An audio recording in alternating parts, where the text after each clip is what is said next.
दोस्तों UPSC exam को यानी यूनियन पब्लिक सर्विस कमीशन को भारत के सबसे टफ एग्जाम्स में से माना जाता है। यूपीएससी एग्जाम क्लियर करने के बाद ही हमें मिलती हैं बहुत सारी पोस्ट जैसे आईएएस, आईपीएस, आईईएस, आईएफएस। देश की सबसे मुश्किल यूपीएससी सिविल सर्विस परीक्षा को पास करने पर पाए जाने वाली हर एक पोस्ट की अपनी एक खासियत है। अब सवाल यहाँ पर यह आता है कि एक ही एग्जाम पास करने वाले को अलग अलग ओहदा या पोस्ट क्यों मिलती है। तो चलिए देखते हैं कि इस एग्जाम को पास कर मिलने वाली दो सबसे चर्चित इंडियन एडमिनिस्ट्रेटिव सर्विस आईएएस और इंडियन पुलिस सर्विस आईपीएस पद पाने वालों में क्या फर्क है।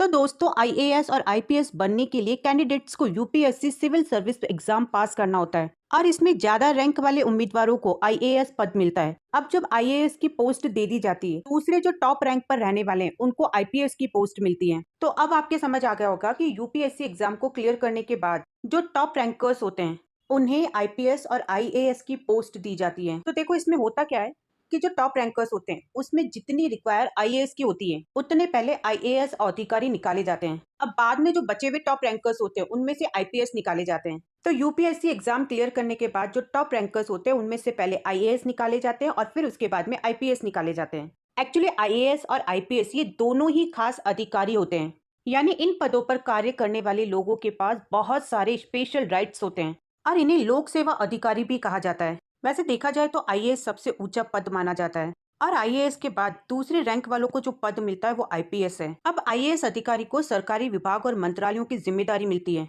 तो वहीं आईपीएस अधिकारी को पुलिस विभाग मिलता है। आईएएस अधिकारी के लिए जो ट्रेनिंग है वो लाल बहादुर शास्त्री राष्ट्रीय प्रशासन अकादमी में दी जाती है। वहीं आईपीएस की ट्रेनिंग सरदार वल्लभ भाई पटेल राष्ट्रीय पुलिस अकादमी में दी जाती है। तो अब बात करते हैं आईएएस और आईपीएस के बीच के अंतर के बारे में।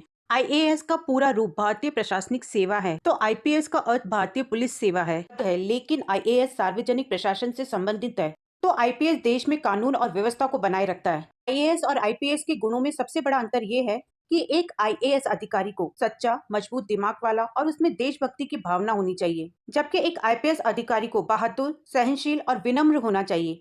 आईएएस अधिकारी लोक प्रशासन नीतियों के निर्माण और कार्य में सहायता करते हैं, जबकि आईपीएस अधिकारी को अपने पद स्थापित क्षेत्र में, यानी जिस क्षेत्र में उनकी पोस्ट है, वहां उन्हें अपराध का विश्लेषण करने और सार्वजनिक व्यवस्था को संभालने का काम सौंपा जाता है। आईएएस अधिकारी किसी क्षेत्र, जिले या विभाग के प्रशासन की देखभाल करते हैं और अपने क्षेत्रों के विकास के लिए नीतियां लागू करने के लिए प्रस्ताव भी बनाते हैं। मतलब आईएएस अधिकारी राज्य और केंद्र सरकार के प्रति जवाबदेह होते हैं, जबकि आईपीएस अधिकारी का काम है अपराध की जांच करना, सार्वजनिक सुरक्षा बनाए रखना और समाज में कानून और व्यवस्था बनाए रखना। सरल शब्दों में कहे तो आईपीएस की प्राथमिक भूमिका शांति और सार्वजनिक सुरक्षा बनाए रखना होता है। अब अगर हम इनके रैंक के अंतर को पद की दृष्टि से देखें तो जिम्मेदारियों की प्रकृति के कारण आईएएस आईपीएस से ऊपर है। सरकारी नीतियों को लागू करने के अलावा कई जिला विभाग भी आईएएस के अंदर आते हैं, जबकि आईपीएस अधिकारी के पास सिर्फ एक विभाग की जिम्मेदारी होती है। हालांकि अगर देखा जाए तो आईपीएस अधिकारी भी एक उच्च पद पर होता है और उसके पास भी नगर निगम, नगर पालिकाओं के लिए बाहरी शक्तियां होती है। अब देखते हैं आईएएस और आईपीएस की ट्रेनिंग के अंतर को।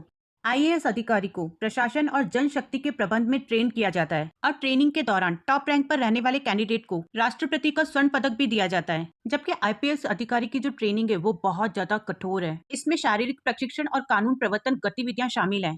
हालांकि देखा जाए तो मेडिकल परीक्षा दोनों के लिए सेम है और इसमें ट्रेनिंग के दौरान टॉप रैंक पर रहने वाले कैंडिडेट को प्रधानमंत्री वेतन से सम्मानित किया जाता है। एक आईएएस ऑफिसर के लिए सबसे अच्छा पद होता है कैबिनेट सचिव के रूप में नियुक्ति, जिसके लिए केवल एक ही आईएएस अधिकारी की नियुक्ति की जाती है, जैसे मुख्य सचिव का पद और गृह सचिव का पद। जबकि एक आईपीएस अधिकारी के लिए सबसे ऊंचा पद होता है राज्य का पुलिस महानिदेशक के रूप में। हालांकि केंद्र सरकार में एक आईपीएस अधिकारी को भी सीबीआई, रॉ और आईबी निदेशक के रूप में नियुक्त किया जा सकता है और वो भारत के राष्ट्रीय सुरक्षा सलाहकार भी हो सकता है। अब अगर हम बात करें इनकी वर्दी के अंतर की, तो कोई भी आईएएस और आईपीएस की वर्दी के अंतर को आसानी से पहचान सकता है, क्योंकि आईएएस अधिकारी के पास कोई खास वर्दी नहीं होती, वो लोग फॉर्मल कपड़े पहनते हैं। लेकिन आईपीएस अधिकारी के पास एक खास वर्दी होती है जो हर लेवल पर रैंक और पद के साथ बदलती रहती है।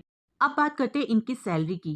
हालांकि अगर देखा जाए तो इन दोनों की स्टार्टिंग सैलरी जो होती है वो सेम होती है, लेकिन आईएएस अधिकारी की सैलरी थोड़ी ज्यादा होती है। स्टार्टिंग में आईएएस अधिकारी की जो सैलरी होती है वो 56,100 रुपए होती है, जिसमें टीए, एचआरए और डीए शामिल नहीं होता और एक आईएएस अधिकारी का वेतन 7वें वेतन आयोग के बाद होता है। आईएएस की तुलना में आईपीएस अधिकारी की जो सैलरी होती है वो कम होती है। आईपीएस की सैलरी भी 7वें वेतन आयोग के बाद भी है और ये पुलिस महानिदेशक यानी डीजीपी का पद प्राप्त करने पर 56,100 रुपए प्रति माह से लेकर 2,25,000 रुपए प्रति माह तक हो जाती है।